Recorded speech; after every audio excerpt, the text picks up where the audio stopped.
Hi ಎಲ್ರಿಗೂ ನಮಸ್ಕಾರ. ಎಲ್ಲರೂ ಹೇಗಿದ್ದೀರಿ? ನಾನು ಕೌನ್ಸಿಲಿಂಗ್ ಅನ್ನುವ ಕೋರ್ಸನ್ನು ನಿಮಗೆಲ್ರಿಗೂ ಪರಿಚಯಿಸಬೇಕು ಅಂತ ಇದ್ದೀನಿ. ಇದರ ಉದ್ದೇಶ, ಯಾಕೆ ಕಲಿಬೇಕು ಎಲ್ಲವನ್ನು ಹೇಳ್ತಾ ಹೋಗ್ತೀನಿ. ಮೊದಲಿಗೆ ನಾನು ಕೌನ್ಸಿಲಿಂಗ್ ಕೋರ್ಸ್ ಮಾಡಿದ್ದು BR ಪ್ರಸಾದ್ ಪರಿಚಯ ಫೌಂಡೇಶನ್ ನಾನು ಮಾಡಿದ್ದು. BR ಪ್ರಸಾದ್ ಅನ್ನೋರು ನಮ್ಮ ಗುರುಗಳು. ಅವ್ರದ್ದು ಪರಿಚಯ ಫೌಂಡೇಶನ್ ಅನ್ನುವ ಒಂದು ಫೌಂಡೇಶನ್ ಇದೆ. ಅವ್ರ ಹತ್ರ ನಾನು ಕೌನ್ಸಿಲಿಂಗ್ ಕೋರ್ಸು ಮಾಡಿಕೊಂಡ ನಂತರ ಹಲವಾರು ಬದಲಾವಣೆಗಳು, ಹಲವಾರು ನಿರ್ಧಾರಗಳು ನನಗೆ ಜೀವನದಲ್ಲಿ ಒಂದು ಉತ್ತಮ ಹಾದಿಯನ್ನು ತೋರಿಸ್ಕೊಡ್ತು ಅಂದರೆ ಅದು ಸುಳ್ಳಲ್ಲ. ಮತ್ತು ಈ ಕೌನ್ಸಿಲಿಂಗ್ ಅನ್ನೋದು ನಾನು ಕಲ್ತ್ಕೊಂಡೆ, ನನ್ನ ಮನೆಯನ್ನು ಸರಿ ಮಾಡಿಕೊಂಡೆ, ಸುತ್ತಮುತ್ತಲು ವಾತಾವರಣವನ್ನು ಸರಿ ಮಾಡಿಕೊಂಡೆ, ಮತ್ತು ನನ್ನ ಒಂದು ಆಪ್ತ ವಲಯ ಇದೆಯಲ್ಲ ಅವರಿಗೆಲ್ಲ ನಾನು ಸಲಹೆಗಳನ್ನು ಕೊಡ್ತಾ ಹೋದೆ. ಈ ರೀತಿ ಸಲಹೆಗಳನ್ನು ಕೊಡ್ತಾ ಹೋದಾಗ ನನಗನ್ಸಿದ್ದು, ನಾನು ಒಂದು ದಿನಕ್ಕೆ ಲಿಮಿಟ್ಟಾಗಿ ಒಬ್ಬರಿಗೆ ಇಬ್ಬರಿಗೆ ಹೇಳ್ಬೋದು ಅಷ್ಟೇ. ಅದಕ್ಕಿಂತ ಹೆಚ್ಚಿಗೆ ಮಾಡಲಿಕ್ಕೆ ನನ್ನ ಹತ್ರ ಸಮಯ ಸಾಲ್ತಾ ಇಲ್ಲ ಅಂತ ಅನ್ನಿಸ್ತು. ಆದ್ದರಿಂದ ಈ FB ಪೇಜಲ್ಲಾಗ್ಬೋದು, ಯೂಟ್ಯೂಬಲ್ಲಾಗ್ಬೋದು, ಇನ್ಸ್ಟಾಗ್ರಾಮಲ್ಲಾಗ್ಬೋದು, ನಾನು ಈ ಕೋರ್ಸನ್ನು ಕಲಿಸ್ತಾ ಹೋದರೆ ಹೇಗಿರುತ್ತೆ ಅಂತ ಒಂದು ಒಂದು ಐಡಿಯಾ ಬಂತು. ಆದ್ದರಿಂದ ಈ ಪ್ರಯತ್ನಕ್ಕೆ ನಾನು ಕೈ ಹಾಕ್ತಾ ಇದ್ದೀನಿ. ಮೊದಲಿಗೆ ಕೌನ್ಸಿಲಿಂಗ್ ಏನು ಅಂತ ತಿಳ್ಕೊಳ್ತಾ ಹೋಗೋಣ. ಒಂದು ಗೈಡೆನ್ಸು. ಈ ಗೈಡೆನ್ಸು ನಾವು ಒಂದು ಪರ್ಸ್ನಲ್ ಪ್ರಾಬ್ಲಮ್ನ ಸಾಲ್ವ್ ಮಾಡ್ಕೋಬೋದು, ಸೈಕಾಲಜಿಕಲ್ ಪ್ರಾಬ್ಲಮ್ನ ಸಾಲ್ವ್ ಮಾಡ್ಕೋಬೋದು, ಇಂಡಿವಿಜುವಲ್ ಪ್ರಾಬ್ಲಮ್ನ ಸಾಲ್ವ್ ಮಾಡ್ಕೋಬೋದು, ಅಥವಾ couples, groups, educational, mental health challenges, career, ಈ ರೀತಿ ಯಾವ ಹಂತದಲ್ಲೂ ಮಕ್ಕಳಿಂದ ಹಿಡಿದು ವಯಸ್ಕರ ತನಕ ನಮ್ಮ ಒಂದು ಸಮಸ್ಯೆಗಳಿಗೆ ನಾವು ಪರಿಹಾರಗಳನ್ನು ಕಂಡಿಡ್ತಾ ಹೋಗ್ಬೋದು. ಇದರ ಮೇನ್ ಪರ್ಪಸ್ ಅಂದರೆ ಕೌನ್ಸಿಲಿಂಗ್ನ ಮೇನ್ ಪರ್ಪಸ್ ಏನು ಅಂದರೆ, ನಾವು ಒಂದು ಬೆಟರ್ ಅಂಡರ್ಸ್ಟ್ಯಾಂಡಿಂಗ್ನ ಬೆಳೆಸ್ಕೊಳ್ತಾ ಹೋಗ್ತೀವಿ. ನಮ್ಮ ಫೀಲಿಂಗು, ಥಾಟ್ ಪ್ರೋಸೆಸ್ಸು ಚೇಂಜ್ ಆಗುತ್ತೆ. ಚೇಂಜ್ ಆದಾಗ ನಮ್ಮ ಮೈಂಡ್ಸೆಟ್ ಚೇಂಜ್ ಆಗುತ್ತೆ. ಮೈಂಡ್ಸೆಟ್ ಚೇಂಜ್ ಆದಾಗ ನಮ್ಮ ಸ್ವಂತ ಸಮಸ್ಯೆಗಳಿಗೆ, ಪ್ರಾಬ್ಲಮ್ಗಳಿಗೆ ನಾವು ಸಲ್ಯೂಷನ್ಗಳನ್ನ ಸುಲಭವಾಗಿ ಹುಡುಕ್ತಾ ಹೋಗ್ಬೋದು. ಮತ್ತು ಬೆನಿಫಿಟ್ಸ್ ಏನಪ್ಪ ಈ ಕೌನ್ಸಿಲಿಂಗ್ದು ಅಂತ ಹೇಳ್ತಾ ಹೋದರೆ, ನಮ್ಮ ಕಮ್ಯುನಿಕೇಷನ್ ಇಂಪ್ರೂವ್ ಆಗುತ್ತೆ, ಸ್ಕಿಲ್ ಇಂಪ್ರೂವ್ ಆಗುತ್ತೆ, ಮತ್ತು ಒಂದು ಸೆಲ್ಫ್ ಅಕ್ಸೆಪ್ಟೆನ್ಸು, ಸೆಲ್ಫ್ ಎಸ್ಟೀಮು ಬೆಳೆಯುತ್ತೆ. ಅಂದರೆ ಒಂದು ರೀತಿಯಲ್ಲಿ ಹೇಳ್ತಾ ಹೋದರೆ ಸೆಲ್ಫ್ ಗ್ರೋತ್ ತುಂಬ ಚೆನ್ನಾಗಿ ಆಗುತ್ತೆ ಅಂತ ಹೇಳ್ಬೋದು. ಮತ್ತು ಒಂದು ಸೆಲ್ಫ್ ಡಿಫೀಟಿಂಗ್ ಬಿಹೇವಿಯರ್ಸು, ಹ್ಯಾಬಿಟ್ಸ್ ಇರುತ್ತೆ ನಮ್ಮ ಹತ್ರ, ಅದನ್ನು ಚೇಂಜ್ ಮಾಡ್ಕೋಬೋದು.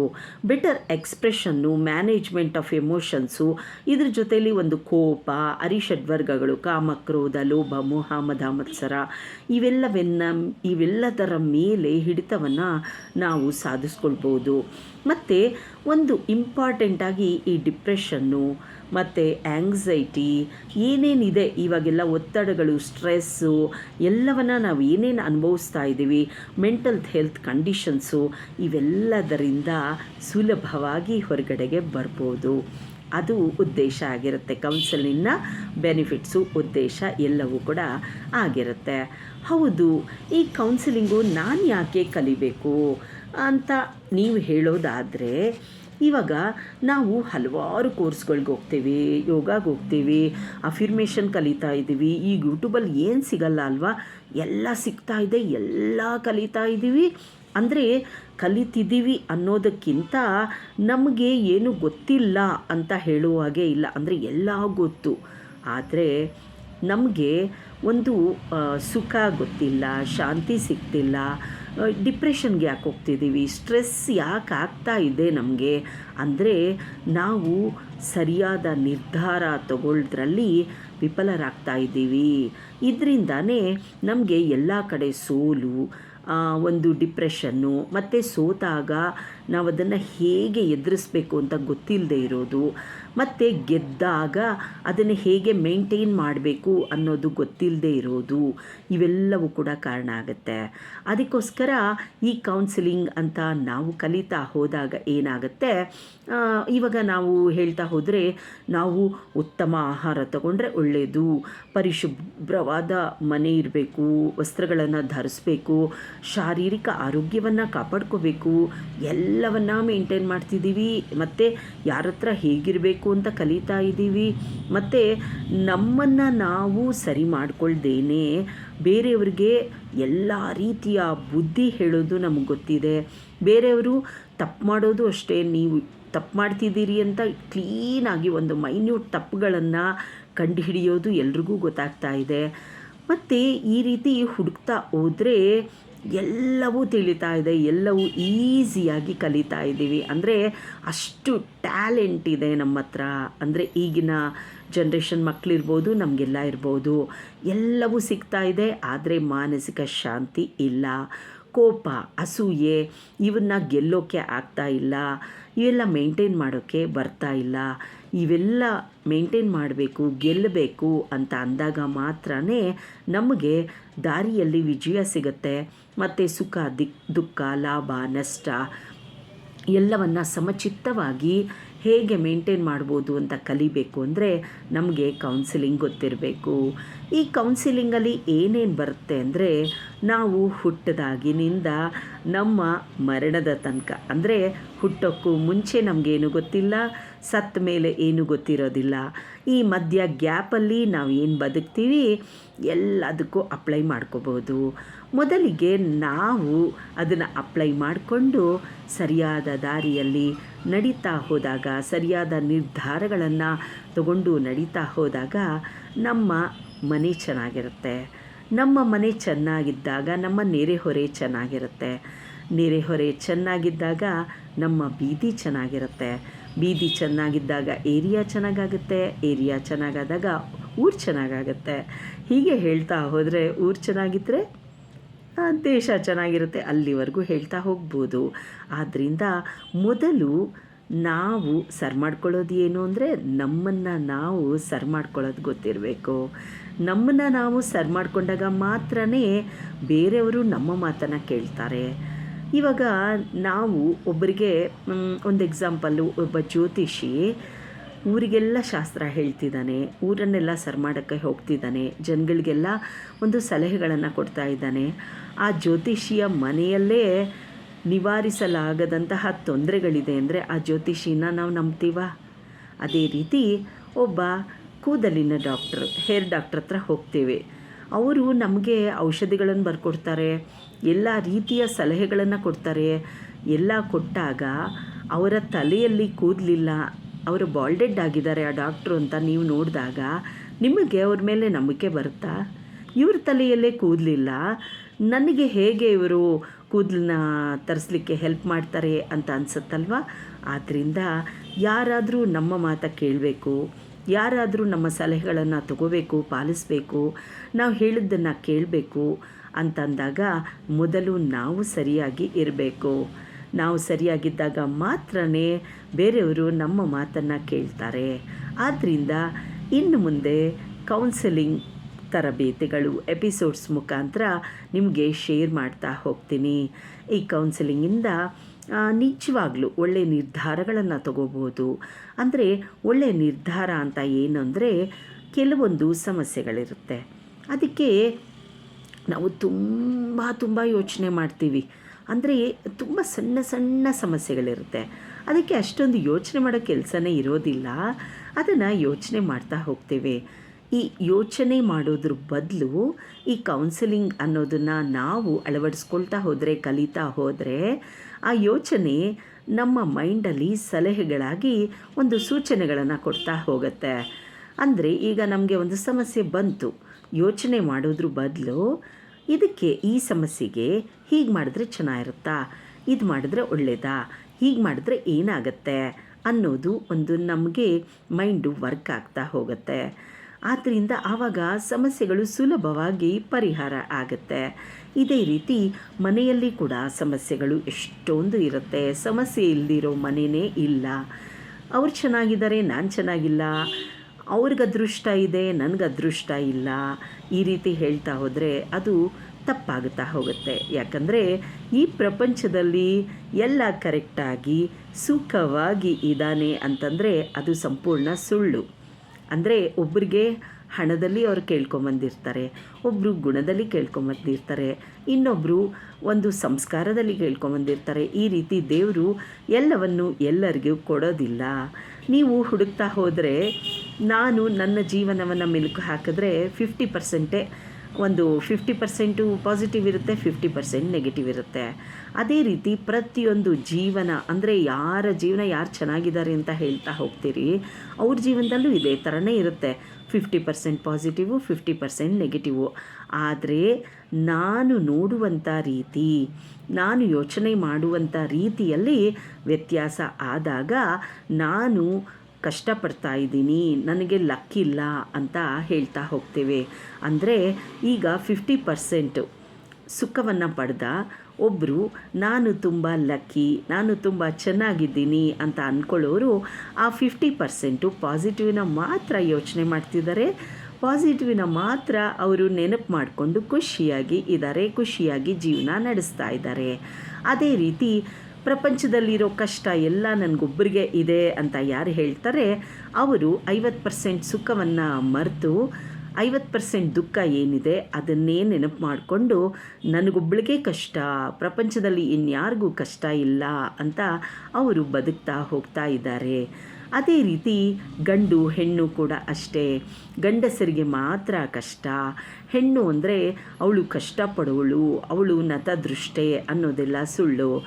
ಜೆನೆಟಿಕಲ್ ಕ್ಯಾರೆಕ್ಟರ್ಸ್ ಪ್ರಕಾರ ಗಂಡು ಅವನದೇ ಆದ ಜೆನೆಟಿಕ್ಸ್ ಪ್ರಕಾರ ಕ್ಯಾರೆಕ್ಟರಿಸ್ಟಿಕ್ಸಲ್ಲಿ ಅವನದೇ ಆದ ಒಂದು ರೀತಿಯಲ್ಲಿ ಬಾಳ್ತಾ ಇರ್ತಾನೆ. ಅದೇ ರೀತಿ ಹೆಣ್ಣು ಅವಳದೇ ಜೆನೆಟಿಕ್ಸ್, ಅವಳ ಕ್ಯಾರೆಕ್ಟರಿಸ್ಟಿಕ್ ಪ್ರಕಾರ ಹೆಣ್ಣು ಅದೇ ರೀತಿಯಲ್ಲಿ ಬದುಕ್ತಾ ಇರ್ತಾಳೆ. ಆ ರೀತಿಯಲ್ಲಿ ನೋಡ್ತಾ ಹೋದಾಗ ಗಂಡು ಹೆಣ್ಣು ಸಮಾನತೆ ಅಂತ ಹೇಳಿದಾಗ ಆಚೆ ಮಾತ್ರ ಹೇಳ್ಬೋದು. ಮನಸ್ಸಿನ ಒಳಗೆ ಇರುವ ಭಾವನೆಗಳು, ಎಮೋಷನ್ಸು, ಎಕ್ಸ್ಪ್ರೆಷನ್ಸು ಈ ರೀತಿ ನಾವು ತಗೊಳ್ತಾ ಹೋದಾಗ ಹೆಣ್ಣು ವಿಭಿನ್ನವಾಗಿರ್ತಾಳೆ, ಗಂಡು ವಿಭಿನ್ನವಾಗಿ ಇರ್ತಾನೆ. ಆದ್ದರಿಂದನೇ ಮನೆಯಲ್ಲಿ ಜಗಳಗಳು ಎಲ್ಲ ಬರೋದು ಇದರಿಂದಾನೇ. ನಾವು ಈ ಜೆನೆಟಿಕಲ್ ಕ್ಯಾರೆಕ್ಟರ್ಸ್ ಬಗ್ಗೆ ಅರ್ಥ ಮಾಡಿಕೊಂಡಾಗ ಗಂಡು ಇರೋದೇ ಹೀಗೆ, ಹೆಣ್ಣು ಇರೋದೇ ಹೀಗೆ ಅಂತ ನಾವು ಅರ್ಥ ಮಾಡಿಕೊಂಡಾಗ ಗಂಡು ಹೆಣ್ಣಿನ ಜೊತೆ ಹೇಗೆ ಬಾಳಬೇಕು ಅನ್ನೋದನ್ನು ಕಲ್ತ್ಕೊಳ್ತಾನೆ, ಹೆಣ್ಣು ಗಂಡಿನ ಜೊತೆ ಹೇಗೆ ಬಾಳಬೇಕು ಅನ್ನೋದನ್ನು ಕಲ್ತ್ಕೊಳ್ತಾ ಹೋಗ್ತಾನೆ. ಅದಕ್ಕೆ ಕೌನ್ಸಿಲಿಂಗ್ ಅಗತ್ಯವಾಗಿ ಬೇಕೇ ಬೇಕಾಗಿರುತ್ತೆ. ಈ ರೀತಿ ನಾವು ಅರ್ಥ ಮಾಡಿಕೊಂಡಾಗ ಇವಾಗ ನಮಗೆ ಎಷ್ಟೊಂದು ಅನಿಸತ್ತೆ.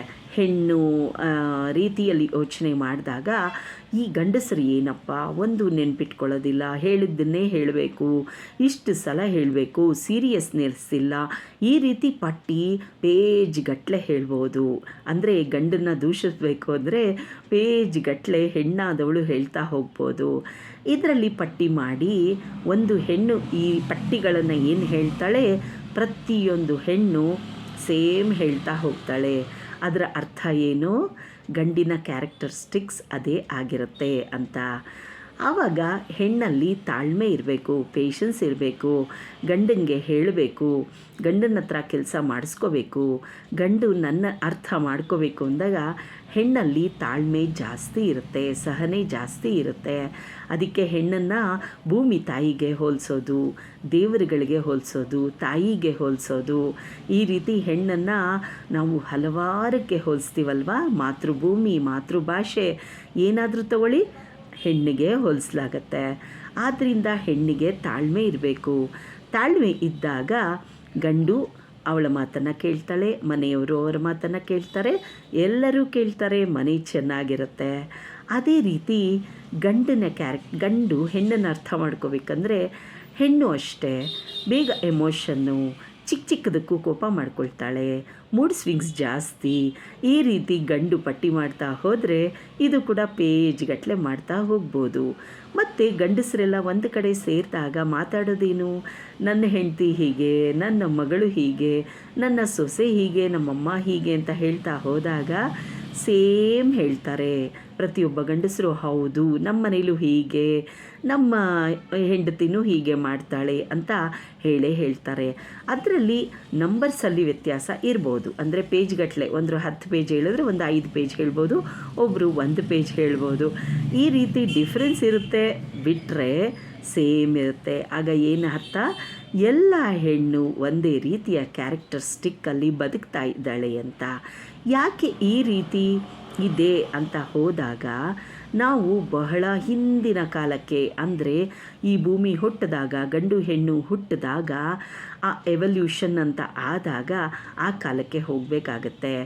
ಆಗ ಹೆಣ್ಣು ಒಂದೇ ಕಡೆ ಇರ್ತಾ ಇದ್ಲು.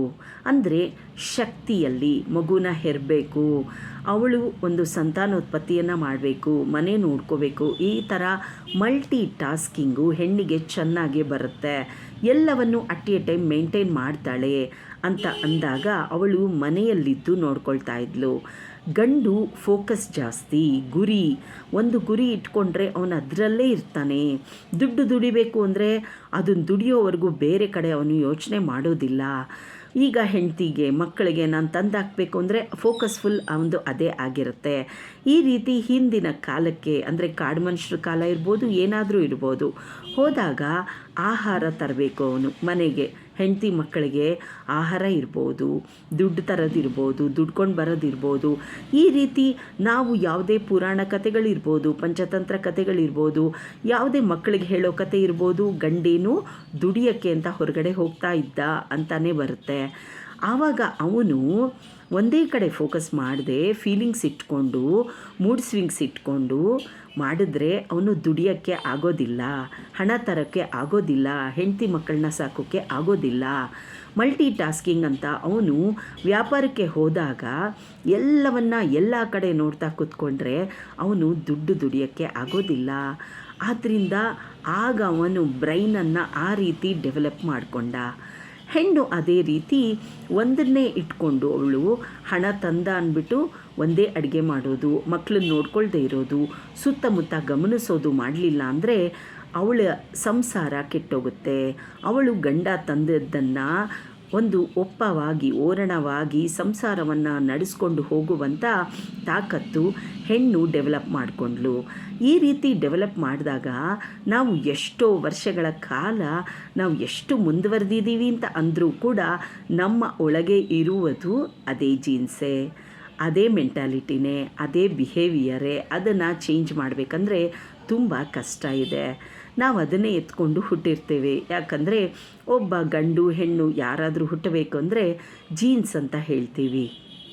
ಆ ಜೀನ್ಸು ಅಪ್ಪನ ಜೀನ್ಸು, ಅಮ್ಮನ ಜೀನ್ಸು, ಅಜ್ಜಿ ತಾತ ಮುತ್ತಾತ, ಈ ರೀತಿ ನಾವು ಅವರ ಒಂದು ಜೀನ್ಸ್ಗಳನ್ನೇ ತಗೊಂಡು ಹುಟ್ಟಿದಾಗ ಅವ್ರ ಗುಣ ಅಲ್ಲದೆ ಬೇರೆ ಗುಣ ನಮಗೆ ಬರೋದಿಲ್ಲ. ಈ ರೀತಿ ಆಗ್ತಾ ಹೋಗುತ್ತೆ. ಮತ್ತು ಈ ರೀತಿಯಾಗಿ ಒಂದೊಂದನ್ನು ಕೌನ್ಸಿಲಿಂಗಲ್ಲಿ ಸೂಕ್ಷ್ಮವಾಗಿ ಗಮನಿಸ್ತಾ ಹೋದಾಗ ನಮಗೆ ಇದೆಲ್ಲ ದೊಡ್ಡ ವಿಷಯ ಅಂತ ಅನಿಸೋದಿಲ್ಲ. ಒಂದು ಗಂಡು ಹೆಣ್ಣಿಗೆ ಅಡ್ಜಸ್ಟ್ ಆಗ್ತಾನೆ, ಹೆಣ್ಣು ಗಂಡಿಗೆ ಅಡ್ಜಸ್ಟ್ ಆಗ್ತಾನೆ. ಈ ರೀತಿ ಗಂಡು ಹೆಣ್ಣು ಅಡ್ಜಸ್ಟ್ ಆಗ್ತಾ ಹೋದಾಗ ಸಂಸಾರ ಚೆನ್ನಾಗಿರುತ್ತೆ. ಗಂಡ ಹೆಂಡತಿ ಚೆನ್ನಾಗಿದ್ದಾಗ ಮಕ್ಕಳಿಗೆ ಒಳ್ಳೆಯ ಸಂಸ್ಕಾರ ಕೊಟ್ಟು ಬೆಳೆಸ್ಬೋದು. ಮಕ್ಕಳಿಗೆ ಸಂಸ್ಕಾರ ಕೊಟ್ಟಾಗ ಮಾತ್ರನೇ ನಮ್ಮ ಮಕ್ಕಳು ಚೆನ್ನಾಗಿದ್ದಾರೆ ಅಂತ ನಾವು ಹೇಳ್ಕೊಳ್ಳಿಕ್ಕೆ ಆಗೋದು. ಈಗ ಬೇರೆಯವ್ರಿಗೆ ಅನ್ನೋ ತೋರಿಸಿ ಅವರು ಮಕ್ಕಳು ನೋಡು ಎಷ್ಟು ಚೆನ್ನಾಗಿದ್ದಾರೆ, ನೀನು ಹಾಗಿಲ್ಲ ಹೀಗಿಲ್ಲ ಅಂತ ಮಕ್ಕಳನ್ನ ಬೈಯೋದಕ್ಕೆ ನಮಗೆ ಯಾವುದೇ ರೀತಿಯ ಹಕ್ಕಿಲ್ಲ. ಯಾಕಂದರೆ ಅವರು ಇವತ್ತು ಚೆನ್ನಾಗಿದ್ದಾರೆ ಅಂದರೆ ಅವರನ್ನು ಬೆಳೆಸಿದ್ದು ನಾವೇ, ಅವರು ಕೆಟ್ಟು ಹೋಗಿದ್ದಾರೆ ಅಂದರೆ ಅವರನ್ನು ನಾವು ಬೆಳೆಸಿದ್ದು ನಾವೇ. ಅವರು ಒಳ್ಳೆಯದಾಗಿರಲಿ ಕೆಟ್ಟವರಾಗಿರಲಿ ಎಲ್ಲದಕ್ಕೂ ಕಾರಣ ಪೇರೆಂಟ್ಸೇ ಆಗಿರ್ತಾರೆ. ಅದಕ್ಕೆ ಆ ಕ್ರೆಡಿಟ್ಸ್ನ ಪೇರೆಂಟ್ಸ್ ತೊಗೊಂಡ್ಲೇಬೇಕು. ಈ ರೀತಿ ಒಂದೊಂದನ್ನು ಪೇರೆಂಟಿಂಗ್ ಹೇಗೆ ಮಾಡೋದು, ಮಕ್ಕಳನ್ನ ಹೇಗೆ ಬೆಳೆಸೋದು, ಮಕ್ಕಳು ಯಾಕೆ ಹೀಗಾಡ್ತಾರೆ, ಸಮಾಜದಲ್ಲಿ ನಾವು ಚೆನ್ನಾಗಿರ್ಬೇಕಂದ್ರೆ ಹೇಗಿರಬೇಕು, ನಮ್ಮ ಮನೆಯಲ್ಲಿ ಒಂದು ಚಿಕ್ಕದಾಗಿ ಅತ್ತೆ ಸೊಸೆ, ಗಂಡ ಮಕ್ಕಳು, ಗಂಡ ಹೆಂಡತಿ, ಅಪ್ಪ ಮಗಳು, ಅಪ್ಪ ಮಗ, ಆಮೇಲೆ ಅಮ್ಮ ಮಗಳು, ಅಮ್ಮ ಮಗ, ಈ ರೀತಿ ಒಂದು ಕ್ಯಾರೆಕ್ಟರಿಸ್ಟಿಕ್ಸ್ ಹೇಗೆ ವರ್ಕ್ ಆಗುತ್ತೆ ಎಲ್ಲವನ್ನು ಇನ್ನು ಮುಂದೆ ಕೌನ್ಸಿಲಿಂಗ್ ಕ್ಲಾಸಸ್ಸಲ್ಲಿ ಹೇಳ್ತಾ ಹೋಗ್ತೀನಿ. ಎಲ್ಲವನ್ನು ನೀವು ಅಳವಡಿಸ್ಕೊಂಡು ನಿಮ್ಮ ಮನೆ ಚೆನ್ನಾಗಿದ್ದರೆ ಅದಕ್ಕಿಂತ ಸಂತೋಷ ಬೇರೆ ಯಾವುದೂ ಇಲ್ಲ. ಆದ್ದರಿಂದ ಇನ್ನು ಮುಂದೆ ಈ ಕೌನ್ಸಿಲಿಂಗ್ ಎಪಿಸೋಡ್ಸು ನಿಮಗೋಸ್ಕರ ನಾನು ಶೇರ್ ಮಾಡ್ತಾ ಹೋಗ್ತೀನಿ. ನಮಸ್ಕಾರ.